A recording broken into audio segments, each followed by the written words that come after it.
Hello friends, the end of the year is approaching, which means it's time for all those resolutions. Now, some of you are probably looking at your budget, some of you are probably looking at your fitness goals. Meanwhile, some of you are probably looking at your relationship like, how did we go from wanting to rip each other's clothes off to sitting side by side in the bed, each on our own laptops, binge watching separate Netflix shows, eating chips, farting under the sheets, like that kind of situation. It happens to everybody, more or less. It happens to me too. But if you're ready for 2026 to be the year that you two stop acting like exhausted roommates and start acting like the hot, slightly inappropriate couple you kind of want to be, then welcome to this video. Now, I'm going to share with you 5 erotic skills that can transform your couple sex life from fine, whatever to wow, who are we? And no, this is not just for couples who are struggling. This is also for couples who are, pretty happy and content, but who want 2026 to be a little hotter, a little deeper, and a little bit more connected.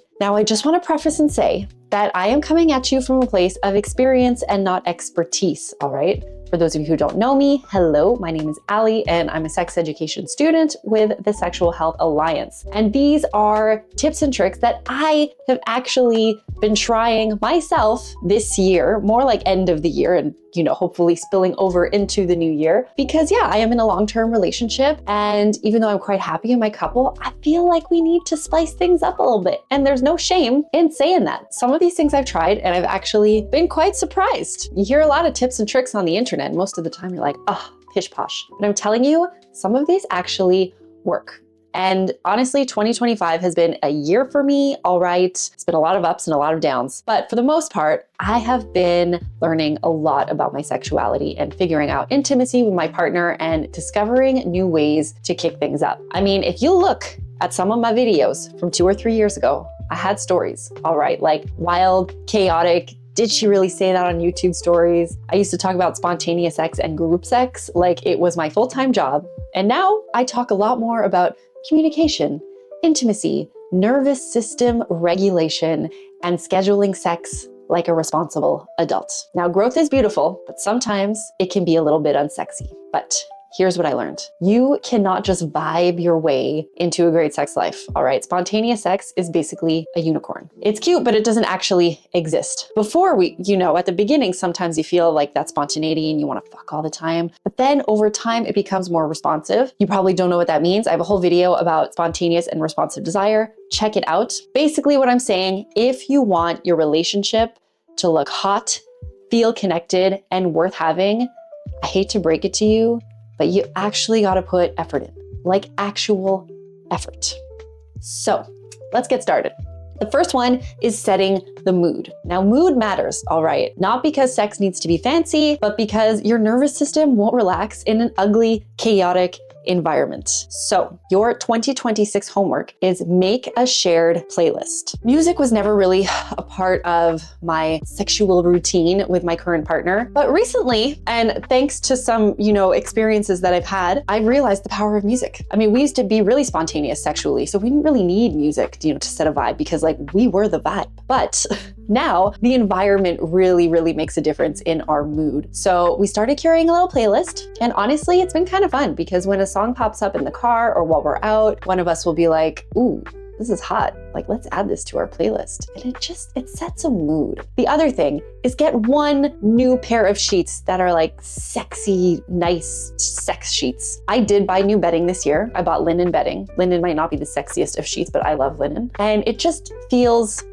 good to have like a fresh, clean slate on the bed. Another thing is a given. You all know this already, but most of us ignore this. Put your phones face down or in another room. Next tip, use warm lighting. Look in your bedroom or wherever the hell it is that you're having sex, because maybe you like to have sex in multiple places in your apartment or your home or wherever. Examine your lighting. Use a lot of lamps. Don't use overheads like you're in a surgical room. I personally never really gave a crap about lighting that much. I didn't really see what the big deal was. But I don't know, maybe it's age and wisdom and experience, but warm lighting really does make a difference in the overall relaxation of my body. Next, you want to get some soft blankets. They actually sell like sex-proof blankets now that are super soft, and they're made specifically to carry a mess so you don't get your new sheets all dirty. So look into sex blankets, but it's a really nice prop to have in the bedroom to lighten the mood. And research actually confirms this.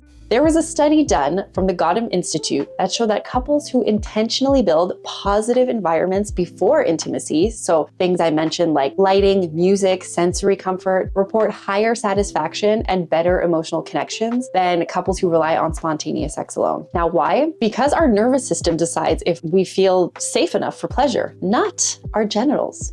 Pretty crazy, right? And studies in effective neuroscience also show that warm light and soft textures, like that sex blanket I told you about, helps your parasympathetic nervous system activate. And this increases your relaxation, your arousal, and connection. Distractions like noise, clutter, things lying around raises your cortisol levels, lowering desire, especially in women. I can attest to that. I am a woman, and when our space is chaotic, and let's be honest, most of the time it is because we currently live in a guest house of our friend's home because we're very nomadic. We travel a lot. By the way, I post a lot of travel content on my Patreon. You can check that out. Yeah, we don't have a full-time home. We're always moving around. So yeah, clutter is something that needs to be managed to get me in the mood. All right, numero dos is probably one of my favorite ones, the most interactive ones, and that is take a course together. I love taking classes. I love learning new things. I love dragging my partner to learn new stuff. Most of the time, I don't really tell him. I just say, come with me, we're doing this thing. And he usually knows it's gonna be something sexual. And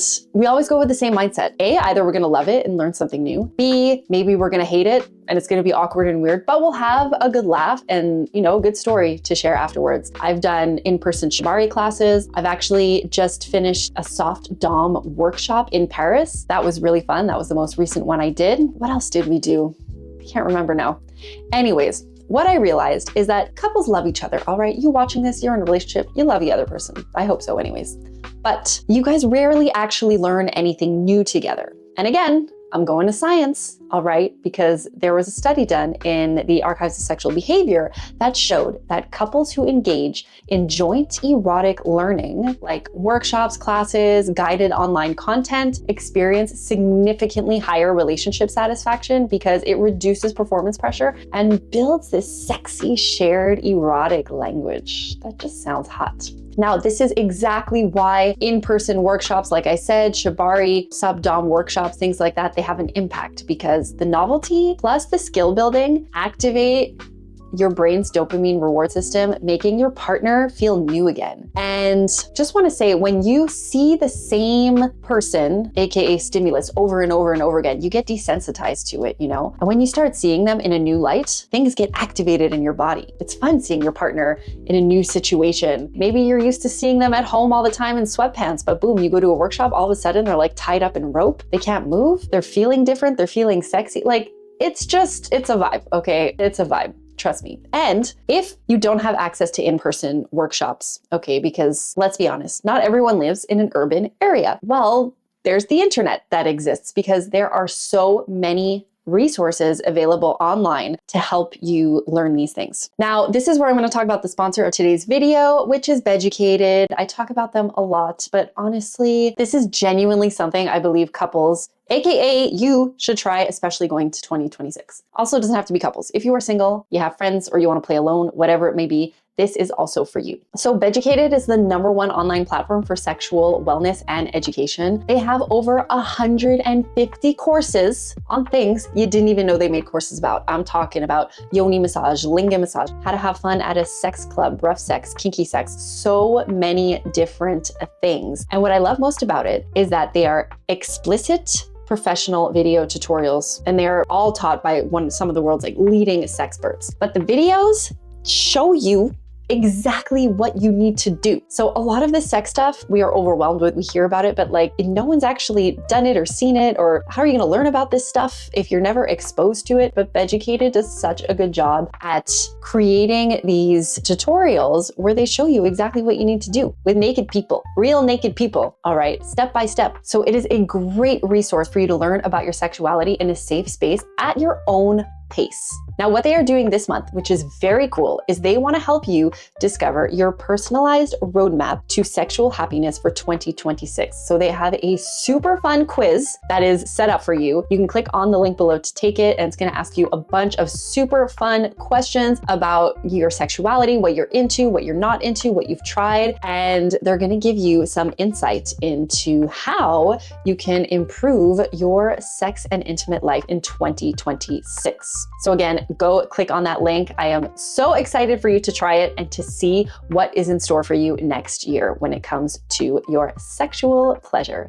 Now, speaking of things that you're into, let's move on to number 3, and that is start sharing fantasies without freaking each other out. Let's remember that most people fantasize about things they would never do in real life. According to research, it shows that fantasies, even the wildest ones, are usually about a feeling and not the literal act. Most of the time, people aren't actually trying to schedule a big ass orgy. They just want to feel desired, feel watched, powerful, or feel pursued. And what's great about fantasy exploration is you don't have to act out the scenes. You can explore the vibe of it just within your relationship. Now, I'm talking about things like role play, visualization, dirty talk, things like that. I know a lot of you may not be comfortable with these things, but again, these are skills that you can learn.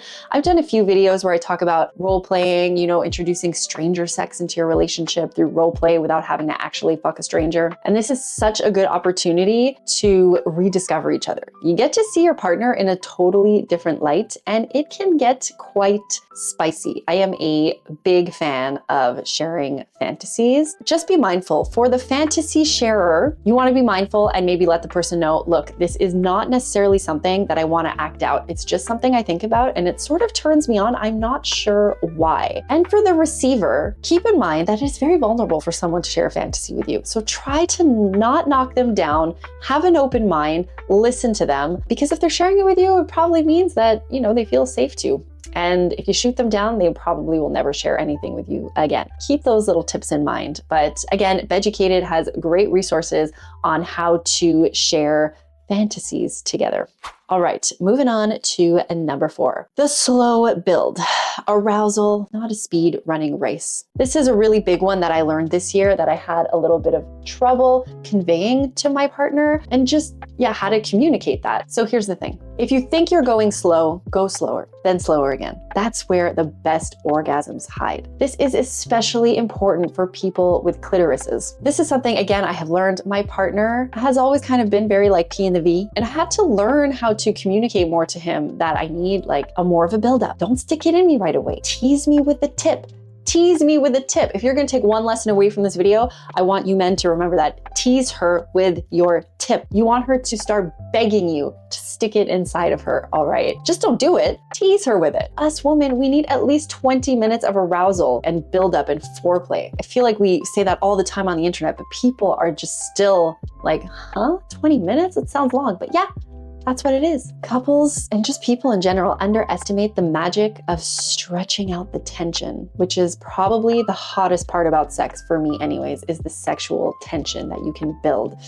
Oof, that's the good stuff. Finally, number 5, in 2026, I want us and you to try to make your partner feel like the sexiest person alive. We talk so much about technique, toys, courses, and fantasies like I did in this video, but honestly, one of the biggest predictors of a couple's sexual satisfaction is something ridiculously simple, and that is feeling desired. Everyone loves to feel desired. It feels good. It makes you feel good. And research shows this. So there was a study that was done and again later replicated in the Journal of Sex and Marital Therapy, and they found that people who felt seen and desired by their partner reported way higher sexual satisfaction, more frequent desire, more confidence in initiating sex, lower anxiety about performance or appearance. And here's the part that people never talk about. Your partner's belief that you find them sexy is more important than their belief about their own body, which is crazy, right? And I can attest to this because sometimes when I'm in the room with my partner and I'm naked, I'm like staring at myself in the mirror and I'm like analyzing every part of my body,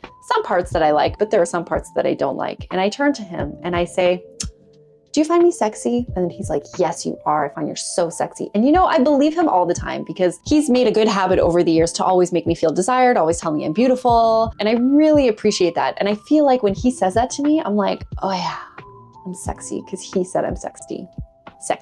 I'm sexy. Now, some of you might disagree with that external validation and how we don't necessarily need that external validation and we should feel it on the inside. But honestly, sometimes that external validation feels really fucking good because at the end of the day, it's really fucking hot to be desired by somebody else. It's really hot for someone to look at you and be like, you're hot. I love your body. I want you. Like, oh, that's hot. That's so hot. You can literally boost their libido by affirming their desirability. So this is the last skill. It's super simple, but it's powerful. Make your partner feel like the sexiest person alive, like you still choose them, like you hunger for them, like they are your favorite fantasy. And this doesn't need to be theatrical. It can be easy things like that slow, once over look, saying, oof, you look so good today. Kissing their neck for no reason, whispering something dirty before you leave the house, texting them something dirty, or just texting them about something you love about them, complimenting the way they touch you. And let's just try it. Let's just try in 2026 to be a little bit nicer to each other and to our partners. Make them feel good, all right? Make your partner feel good. These tiny gestures activate the brain's reward system and reinforce emotional bonding, which research shows is one of the strongest drivers of long-term eroticism. Remember that pleasure thrives when both people feel wanted, and when someone feels deeply desired by their partner, again, I can just attest to this, they become bolder, they become more playful, more generous, and way more turned on and probably willing to do a lot of things with you that you didn't think they'd be willing to do in the first place. And remember, if you want to learn what some of those crazy, exciting things can be that you can do with your partner in 2026, don't forget to click on the link to take that super fun, beducated quiz that is going to help you explore and learn about your pleasure in a safe way at your own pace and help you discover your roadmap for sexual happiness for next year, which is just going to make you happy and your partners happy. All right, that's the game plan, team. That is what we are going to do for 2026. 2025, we're leaving that stuff behind. In 2026, we are moving forward with a new mindset and trying some new things. Yes, we want to be healthier and eat better and spend less money and all that kind of stuff. But let's bring it back to the bedroom and work on how we can make our sex better, okay? How we can make our relationship better. Let's try and do it, all right? It takes a lot of hard work, like I said, but I believe in us. I believe in us, and we have resources like Beducated that are going to help us do that. So don't forget to click on the link in the description below to take that super fun quiz. If you also want more behind the scenes content from me, you can always check out my Patreon. I'll link that below as well. But that's it, friends. Thank you so much for watching this video and for watching me all year if you've been, around for that. And I cannot wait to see you in 2026 and share with you some of the new sexual adventures and learnings that I will be going through.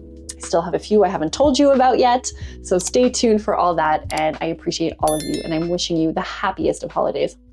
Je vous aime.